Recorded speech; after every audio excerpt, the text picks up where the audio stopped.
안녕하십니까, 덕구리입니다. 오늘은 10월 21일 12시가 지나서 21일로 넘어갔네요. 새벽 12시 18분 자정이 넘어갔습니다.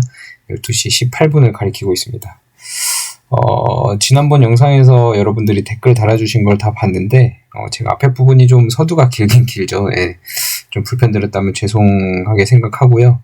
저는 나름 이제 감사하다고 남기신 분들에 대한 짧은 보답이라고 생각하고 이렇게 답변을 남겨드렸는데, 뭐 또 그렇게 써주신 분들도 제가 감사하다는 마음을 갖고 있는지는 다 알고 계실 것 같긴 한데, 괜한 과도한 표현이었을 수도 있을 것 같긴 하더라고요. 그리고 굳이 제가 말씀 안 드려도 하트를 제가 다 눌러드리고 있기 때문에 그걸로 답변이 되신 저의 감사함의 표현이 답변이 된다고 생각을 하고, 앞으로는 좀 앞에 서두가 질문에 대한 답변 말고는 따로 감사합니다나에 대한 답변들은 하지 않도록 하겠습니다. 슈퍼땡스 보내주신 분들에게는 제가 그래도 실제로 지원을 해주시는 거기 때문에 그에 대한 감사 답변은 드려야 될 것 같고요. 다른 분들에 대해서는 하트를 누르는 것 자체가 제 그 감사함을 표현해 주신 거에 대한 저의 답변, 감사합니다라는 답변이라고 생각하시고 양해 부탁드리겠습니다. 지난번 영상에서 질문은 Peaceful Mind Happy라는 분께서 테드 12주 2비상에서 평균 프롭터시스가 마이너스 1.9mm였고 PRR 30%인데 문턱 0.1mm만 넘으면 PRR 확 올라갈 것 같습니다. 삼성 임상 조건 괜찮고 24주 들리면 PRR 최소 50에서 60%는 나올 거라 대패자 부작용 생각해봤을 때 충분히 상업화 가능할 것 같네요. 어떻게 생각하시는지요? 라고 하셨는데 저도 비슷하게 생각합니다. 예, 그 12주 데이터 가지고는 아직 좀 부족할 것 같고요. 24주까지 늘리고 나면 그래도 좀 많은 개선의 정도가 높지 않을까라는 생각이고요. 그래서 TED도 긍정적으로 보고 있습니다. 그 다음에 다른 분들에 대한 답변들은 제가 질문이 아닌 것들은 좀 패스하겠습니다. 질문이 아닌 것들은 좀 패스를 하고요. 나머지는 질문은 딱히 없으시네요. 이 정도만 하면 될 것 같고.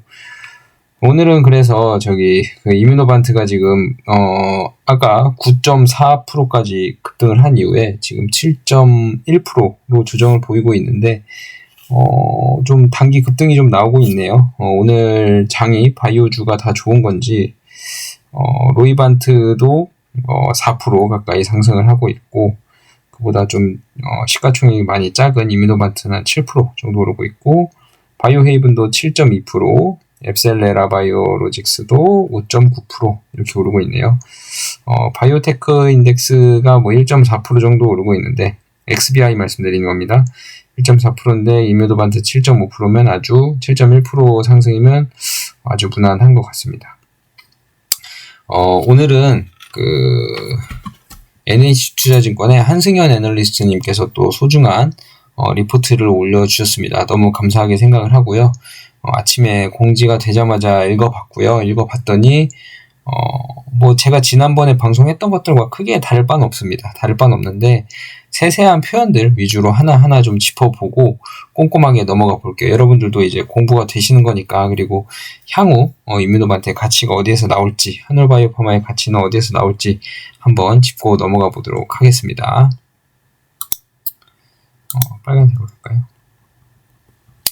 자, 기다림의 결실은 내년에 보여줄 것이라는 제목입니다. 올해 가장 부진했다. 좀 불명예죠. 그죠? 가장 부진했다고 표현을 하고 있고요.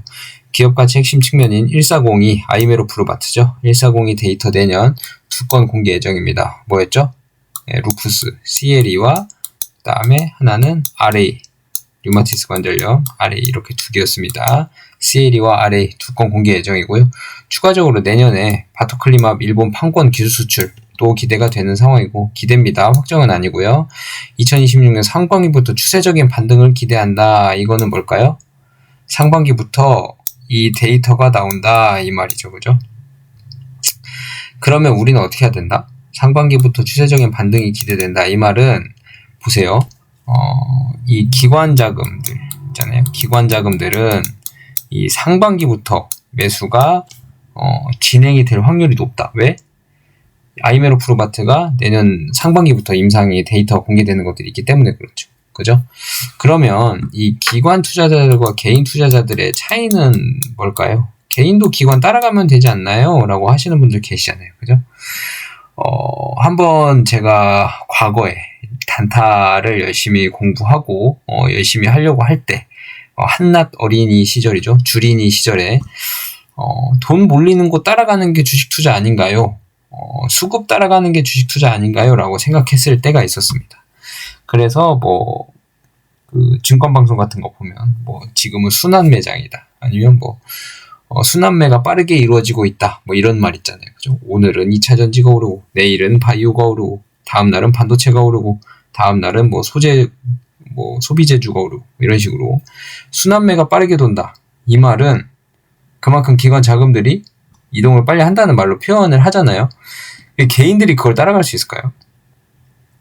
절대 못 따라갑니다. 개인들은 다 물려요. 그렇게 하다가는 다 물립니다. 다 물리고 내 종목은 마이너스 10% 등등만 남아있고 다 파란색들만 남아있고 언젠간 수급 돌아오겠지 하더라도 내 종목들은 다 파란색이죠. 빨간색은 왜냐하면 팔고 다음 수급으로 넘어가야 되기 때문에. 그렇기 때문에 기관들의 자금을 따라가는 건 개인들이 절대 쉽지 않아요. 쉽지 않은 게 아니라 불가능해요.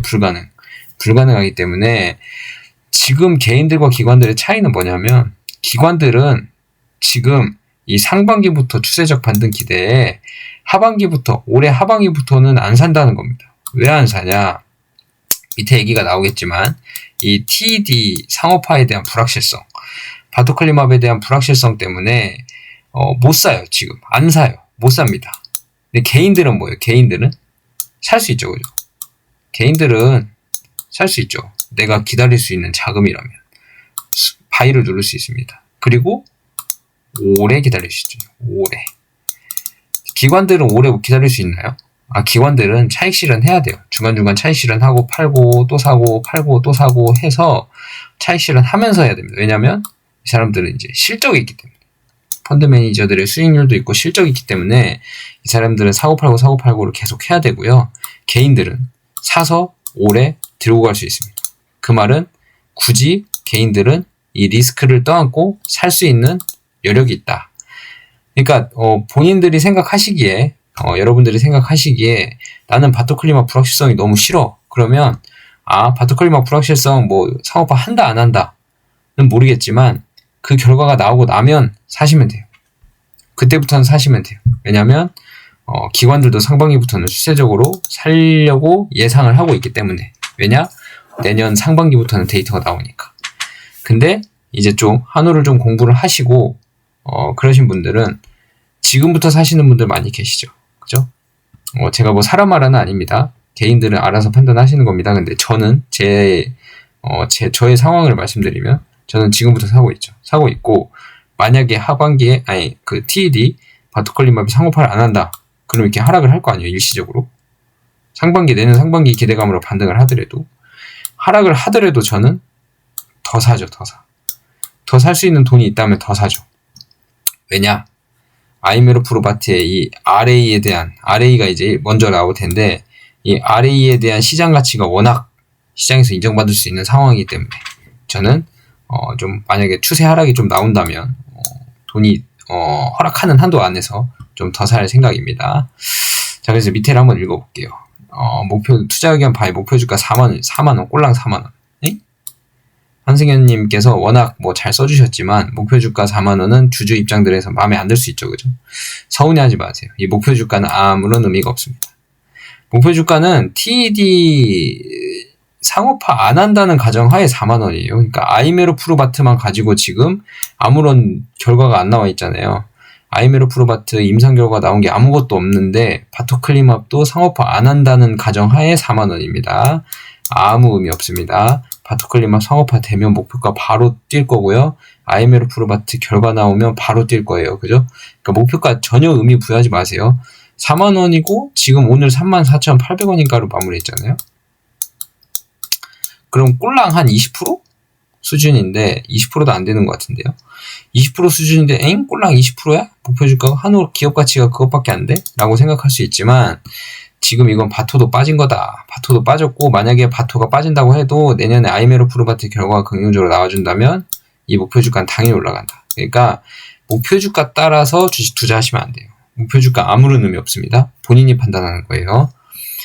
동사 연간 주가 수익률은 마이너스 13%로 주요 바이오텍 중 가장 부진하다. 이 말은 모멘텀이 없었다. 즉 모멘텀이 발생하면 상방은 열려 있다라고 해석을 해야 되는 겁니다. 가장 부진하다. 회사 안 좋네 라고 생각하시는 분들은 하수. 주식의 흐름에 따라 기업 가치를 평가하는 거니까 주식 비싸게 오른 주식은 좋은 회사고 주식 엄청 떨어진 회사는 나쁜 회사고 라고 판단하시는 분들은 하수 수준에 가깝고요. 해석을 잘 할 줄 알아야 돼요. 1년간 다른 바이오주들 많이 올랐는데 왜 이뮤노반트, 한올바이오파는 안 오른 거야? 왜? 모멘텀이 없었구나. 모멘텀이 없어서 가장 부진했구나. 그 말은 반대로 말하면 모멘텀이 발생하면 바로 안 오른 만큼 다른 종목들 다 올랐는데 한올은 안 오른 만큼 반등이 가능하구나 라고도 반대로 해석할 수 있습니다.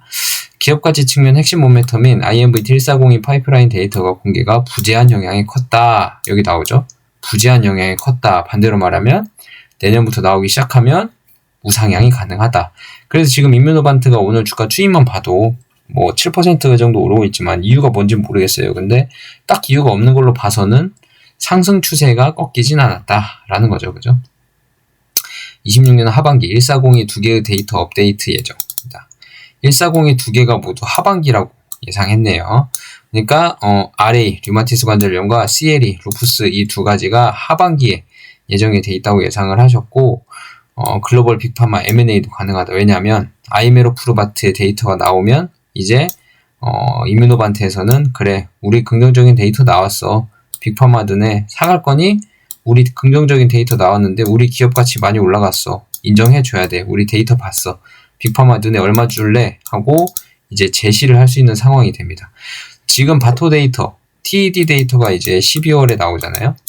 예상은 12월인데 그 전에 나올 수도 있고 좀 모르겠습니다. 근데 아무튼 TED 데이터가 이제 올해 하반기에 나올 텐데 이 TED 데이터, 바토 데이터만으로도 M&A가 가능하냐? 그거는 불가능합니다. 왜냐하면 기업 가치의 대부분이 이 아이메로프루바트에 쏠려 있는데 바토클림업 데이터로 라이센스 아웃 하기에는 기업 가치를 제대로 인정받지 못할 가능성이 너무 높아요.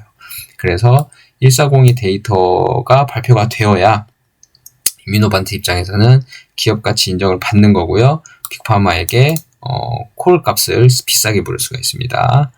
그래서 IMVT, 동사 기업 가치는 IMVT와 연동된다. 내년 하반기 불응성 ACPA, 류마티스 관절염, 피리어드 1 및 피부 홍반성 루푸스 CLE 이상 초기 데이터 공개가 예정이다.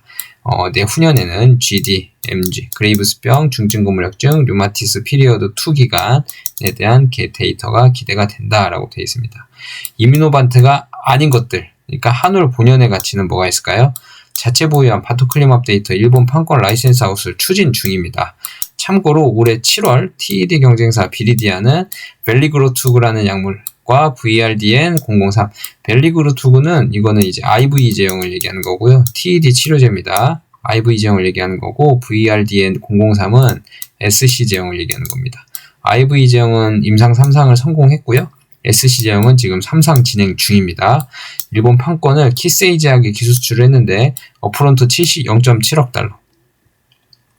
그러니까 7천만 달러죠. 우리나라 돈으로 약 900억 이상입니다. 계약금으로 받았고요. 바토클림압은 2027년 일본 IND를 신청 예정으로 내년 MG TED에서 기술 수출도 기대가 가능하다. 기대가 가능하다는 표현은 이제 TED가 성공을 해야겠죠. 그죠? 그래서 판권 기대에 수출이 되는데 얘는 봐봐요. TED 하나만으로 SC 제형도 있잖아요. 우리 SC 제형이잖아요. 그죠? 그러니까 TED 하나만으로 지금 계약금을 1,000억 좀 안 되게 받은 거예요. 그죠? 그러면 이뮤노반트는 이 TED랑 MG만 가지고 MG가 추가됐잖아요. 그죠? TED뿐만이 아니라 우리도 SC잖아요. 그죠? 만약에 성공을 하면 TED와 MG까지 얹어서 계약금이 900억 원 이상. 그러니까 우리나라 돈으로 우리나라 돈으로 1,000억 원 이상이 될 가능성이 높다. 계약금만. 그리고 다시 말씀드리지만 이 키세이 제약이 매출액의 20%에서 30%를 지금 로열티로 지불하겠다 했거든요. 한올도 바토클림압은 이렇게 될 수 있다. 근데 거기다 플러스 한올은 아이메로프루바트도 있잖아요. 아이메로프루바트 1402 이것도 일본 판권 수출을 해야 되거든요. 이것까지 같이 얹은다면 얹은다면 어떻게 될까요? 기업 가치가 점프. 그죠? 일본의 바토클리맘만 지금 이 정도 1000억 달러의 계약, 1000억 원의 계약금을 받을 건데 1402까지 얹어서 하면 점프가 될 수 있겠죠. 그리고 매출이 20%, 30% 로열티를 받기로 했는데 1402까지 얹으면 조금 이제 위험성이 있기 때문에 로열티는 좀 떨어질 수 있습니다. 하지만 1402의 시장 가치가 훨씬 크다라는 점 알아두시면 좋겠습니다. 그래서 넥스트 FCR에는 성과가 보면 자, 한올 현 기업 가치는 모두 바토클리맘 1402로 설명이 된다. 해당 FCRN 파이프라인 2017년에 기술 수출한 건으로 이제는 또 다른 신약 성과 구간이 필요한 구간이다. 그러니까 지금 1402 수출한 지 17년이면 거의 8년 가까이 됐는데 다른 파이프라인이 부재하다. 그러니까 다른 파이프라인 신약 성과가 필요한 구간이다. 그래서 내년에 하반기에 또 안구건조증 3-3다. 그러니까 하반기에 모멘텀이 많이 몰려있죠. 그죠? 내년 하반기에 안구건조증 3상 데이터가 또 세 번째 3상 데이터가 공개가 되고요. 3상만 3번 했어요. 그래서 세 번째 3상 데이터가 공개가 되고 파킨슨병의 라이센스 아웃 가능성도 주목이 된다. 이거는 아직 뭐 불확실한 상황입니다. 이거는 뭐 기업 가치에서 좀 빼셔도 될 것 같고요. 이거는 아마 뭐 임상 이상을 진행을 하고 할지 아니면 내년에 바로 라이센스 아웃을 할지 모르겠는데 일단 파킨슨은 빼고 생각하자고요. 내년 하반기에 좀 데이터가 많다. 올린 데이터, 모멘텀이 많다라는 것 좀 알아두셨으면 좋겠습니다. 밑에는 좀 쓱쓱 넘어가고요. 내용 위주로 볼게요. 자, 그레이브스병 6개월 중단, 치료 중단 데이터 우리 다 봤었죠. 그죠? 바토클리맙입니다. 그래서 지난 9월에 6개월 유지 효과 관련 긍정적 데이터 발표했다. GD는 갑상선 핵심이 치료 핵심이 갑상선 항진 상태를 도달해서 유지해야 돼요. 그러니까 갑상선 호르몬이 과다하게 나오는 걸 막은 상태를 유지를 해야 돼요. 유지가 필수입니다. 왜냐하면 유지가 안 되면 계속 갑상선이 계속 올라가면 약을 계속 투여해서 환자들이 엄청 불편하고 일상생활하는 데 지장이 많이 가겠죠. 그죠? 그래서 유지 데이터가 좀 필요한데 해당 데이터로 1402 GD 적응증 내 시장 지배력을 가늠해 볼 수 있었다. 그래서 결과가 어떻게 됐냐? 이런저런 얘기. 24주간 치료하고 24주간의 중단 한 다음에 추적 관찰을 했더니 24주차에 기준선 대비 용량을 증가시키지 않은 상태에서 T3, T4가 정상 하한선으로 떨어져서 정상 수치에 돼 있거나 그런 사람들의 피험자 비율이 25명 중에 21명이 그렇게 됐고 21명이 치료 중단 후 24주간 추적 조사까지 진행을 한 겁니다. 그래서 21명 중에 약 80% T3, T4가 정상한 이하로 유지가 됐고 이들 중에 50% 8명은 ATD, 항갑상선 약물을 아예 사용하지 않은 상태로 유지한 채 관해를 달성했다. 그러니까 항갑상선 치료제를 투여하지 않고 그대로 갑상선 호르몬이 이렇게 높아져 있는 상황에 있다가 바토클리맘 맞고 이렇게 정상으로 내려왔는데 그 상태를 쭉 유지했다. 이 말이죠. 일관된 수치를 보였다. 이건 다 봤던 것들이니까. 그리고 T랩이라는 갑상선 자극 호르몬 수용체 자가 항체가 이 항체가 문제잖아요. 그죠? 항체가 많아서 문제니까 이 항체가 문제인데 치료 중단 후에도 이 낮아졌던 게 회복되지 않고 비슷한 수준 유지. 그러니까 T랩이라는 항체가 떨어진 상태로 유지가 됐다. 그 말입니다. 다만 GD의 한정된 특성으로 판단되며 다른 적응 치료 중단 유지요법 가능성은 제한적일 수 있다. 그러니까 이런 유지요법은 GD에서는 이렇게 떨어진 상태로 이렇게 유지가 되는데 다른 적응증에서는 바토클리맙을 일주일에 한 번씩 투여를 계속해서 관리가 필요하다. 그러니까 GD 특성이다. 약을 안 넣어도 6개월간 약을 안 넣어도 질환이 개선된 상태로 유지가 되는 건 그레이브스병에 대한 특성이다. 이렇게 이해를 하시면 됩니다. 다른 질환에 해당 안 될 수 있다. Disease modifying 가능성 시작.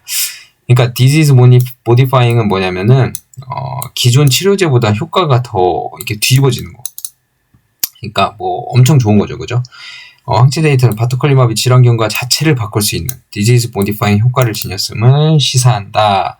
그레이브스병에 한해서입니다. 아직은 반응하지 않던 그레이브스병, 기존 치료에 반응하지 않던 이 말은 뭐예요?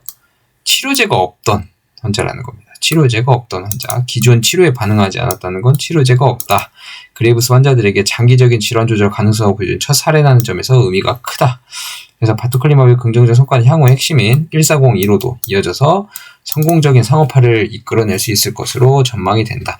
이거는 객관적인 데이터가 나온 상황이기 때문에 가능성이 많이 높은 겁니다. 자, 그 다음에 1402 2020년 하반기 위주로 좀 볼게요. 앞서 바토클리마브의 그레이브스병 퍼스트 인 클래스 및 베스트 인 클래스 잠재력을 확인했고요. 다만 바토클리마브의 실제 상업화는 제한적이기에 제가 이 레포트에서 가장 중요하게 본 대목은 여기입니다. 다만 상업화 가능성은 제한적이기에 이 부분. 제가 이 부분 별표 곱하기 100 이거 학교 다닐 때 많이 하셨죠? 네.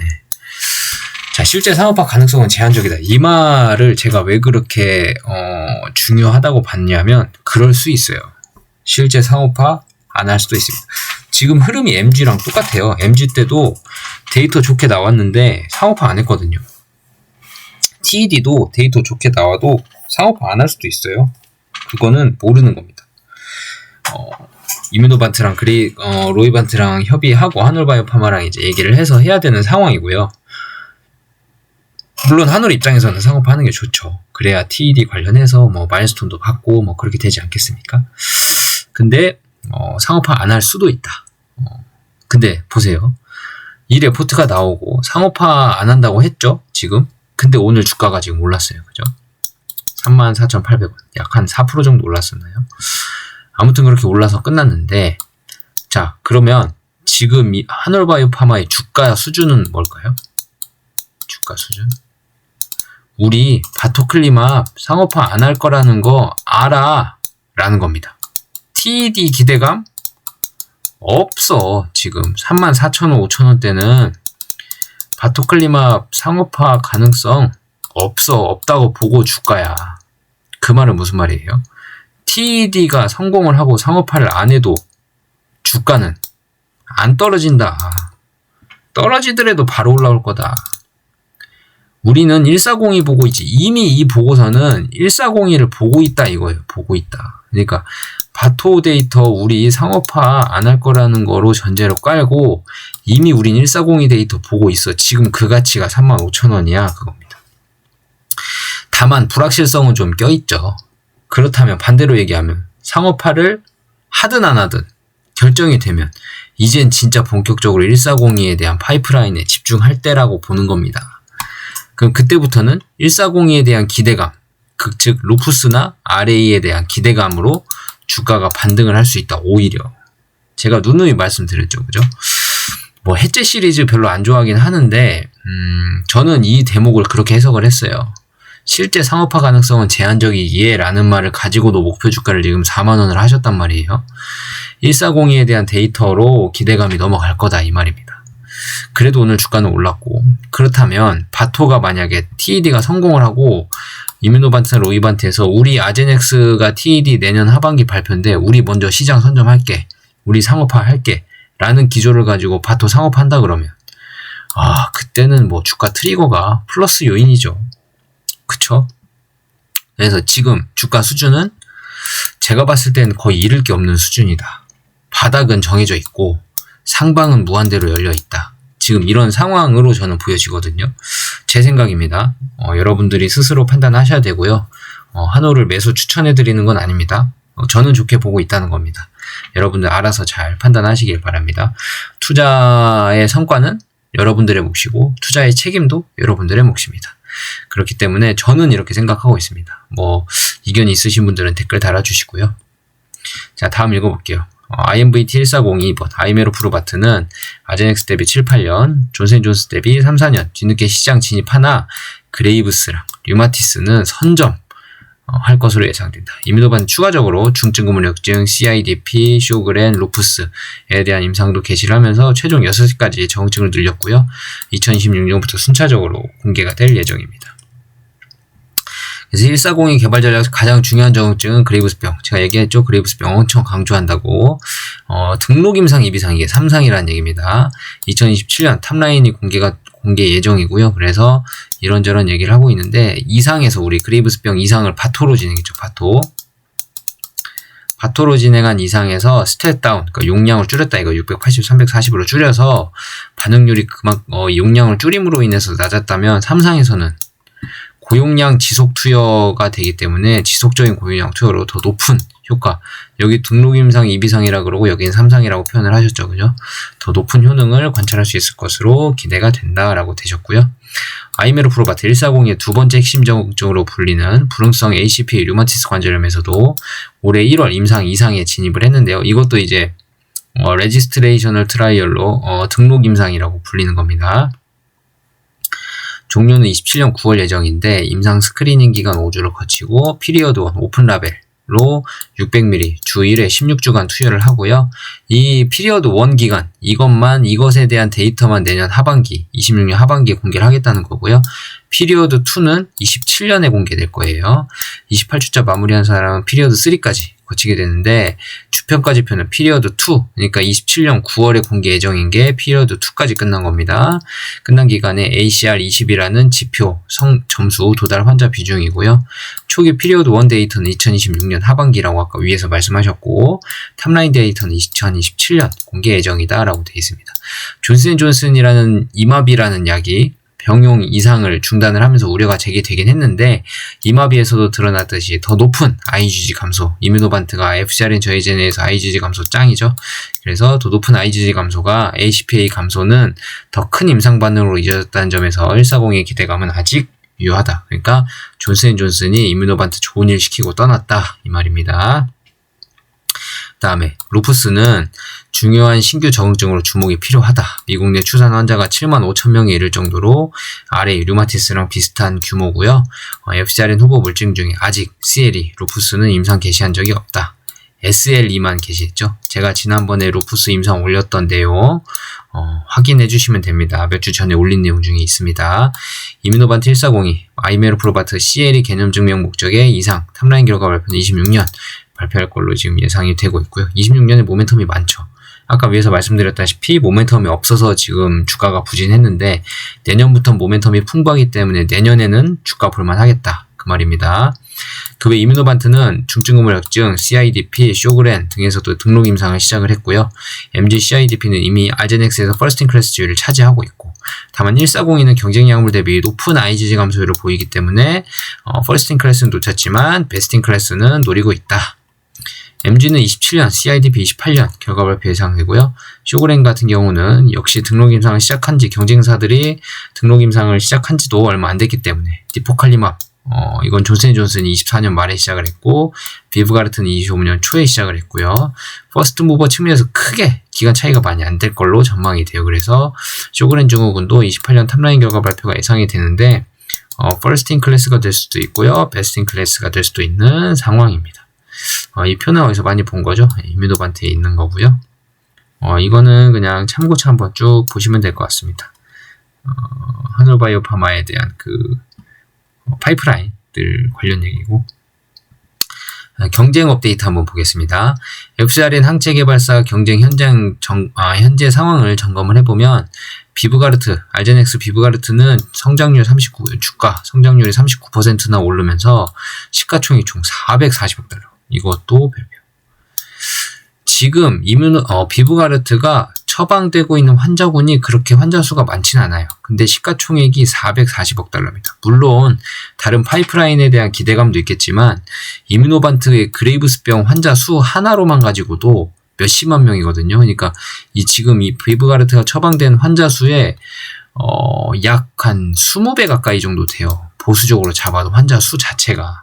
근데 지금 이 20배나 적은 환자를 갖고 있는 게 440억 달러인데 그레이브스병 환자만 가지고도 저 정도 환자 수는 넘어가는 지금 수백 배 가까이 많은데 시가총액이 이 비브가르트 아제넥스보다는 적어도 비슷하긴 해야 되지 않겠냐 싶습니다. 지금 이뮤노반 아제넥스 시가총액이 지금 우리나라 돈으로 한 4조 원 정도 좀 넘거든요. 4조 이상인데 그러면 얼마예요? 한 30억 달러 수준입니다. 30억 달러.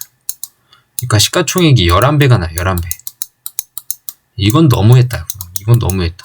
그레이브스병 지금 2027년에 결과가 나오고 2028년에 이제 상업화하겠지만 이거 너무했다. 2029년쯤에 나오겠네요. 2029년쯤에 나오는데 11배 이거 따라가야겠다 싶은 거죠. 그죠? 따라가야겠다 싶은 겁니다. 자, 그래서 다음 또 계속 읽어볼게요. 특히 전신 중증 근무력 증가, CIDP 처방과 신규 PFS 프리필드 시린지라 해서 이제 주사 제형, 자가 주사 제형으로 나온 겁니다. 2분기 비브가르트 매출이 9.5억 달러, 고성장, 최근 상승을 견인했다. 매출 성장을 바탕으로 빅바이오텍 자리를 잡은 상황이고요. 성장 전략은 추가 확대입니다. 적응증 추가 확대고요. 그 다음에 다수 신규 적응증 확장 중이며 26년 하반기까지 TED 여기 나오죠. TED 결과가 발표가 돼 있다. 제가 지난번에 가끔은 간단히 생각할 필요가 있다 뭐 이러면서 아제넥스도 TED를 한다 그랬죠. 그만큼 병의 기전 원리가 명확하다라고 좀 생각을 하셔도 괜찮을 것 같아요. 이뮤노반트 성공 확률이 있다 라고 생각하시면 됩니다. 아제넥스는 비브가르트 외 다수 신규 파이프라인 개발 중이다 라고 돼 있고 월 1회 제형도 개발 중인데 이것 때문에 투자를 안 하기에는 아직 시간이 많이 남았습니다.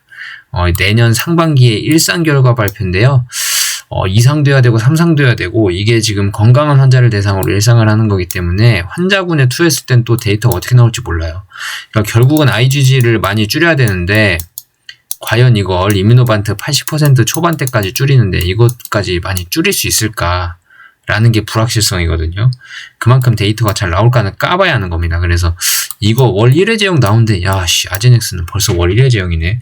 이뮤노반트 한올은 이제 주 1회 제형인데 이거 밀리겠다 안되겠다 투자 안 해야겠다 하기에는 너무 먼 얘기입니다. 여기는 주목이 필요하긴 하죠. 나중에 어떻게 될지 모르니까 일단 봐야겠죠. 추이는 계속 살펴봐야 됩니다. 존슨앤존슨 올해 4월에는 GMG 적응증 FDA 상업화가 됐고요. 여러가지 기타 소통 중이고 이번에 분기 발표에는 존슨앤존슨의 그 이마비 약물에 대한 내용 없었습니다. 근데 한편 8월 말에 이마비 니포칼리마비 류마티아스 관절염 적응증에 대한 TNF 병용요법 개발을 중단을 했고요.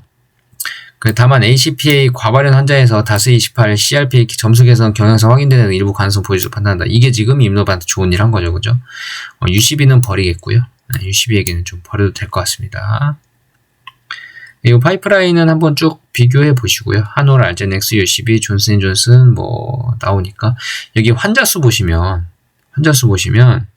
그레이브스 병이 33만 명이에요, 그죠?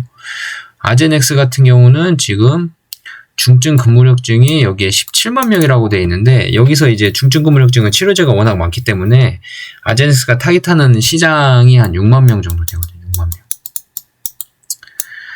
그러니까 이게 지금 5배, 6배 차이죠. 5배 차이 환자 수만 이것만. 그죠? 루푸스 환자도 전신 홍반성이 지금 48만 명이네요. 그죠? 이거 존슨앤존슨이 하고 있고요. 그 다음에 환자 수만 좀 보면 CLE 같은 경우는 지금 7만 5천 명. 지금 이뮤노반트만 하고 있죠. 그죠? 여기 대충 표는 한번 봐보세요. 도움이 되실 것 같습니다. 시장 사이즈를 좀 볼 수 있으니까요.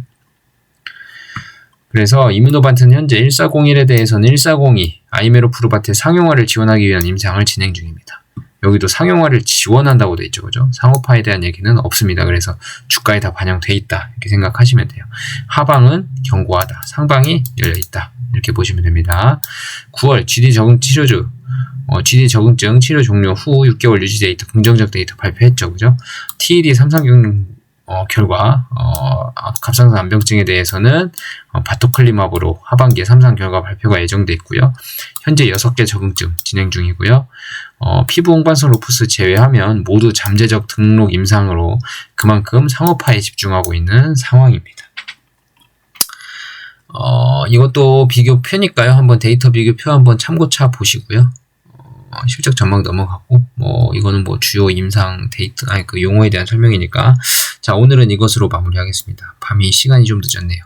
여러분들 어떻게 생각하시는지 또 댓글 남겨주시고요. 그 다음에 좋아요 꼭 부탁드리고 구독하기 안 눌러주신 분들 구독하기 눌러주세요. 왜냐하면 제가 한올바이오 파마에 대해서는 최대한 빠른 정보 전달하기 위해서 노력 중이거든요. 그래서 주주로 같이 들어오신 분들은 구독하기 눌러주시면 많은 정보 얻어가실 수 있을 것 같고요.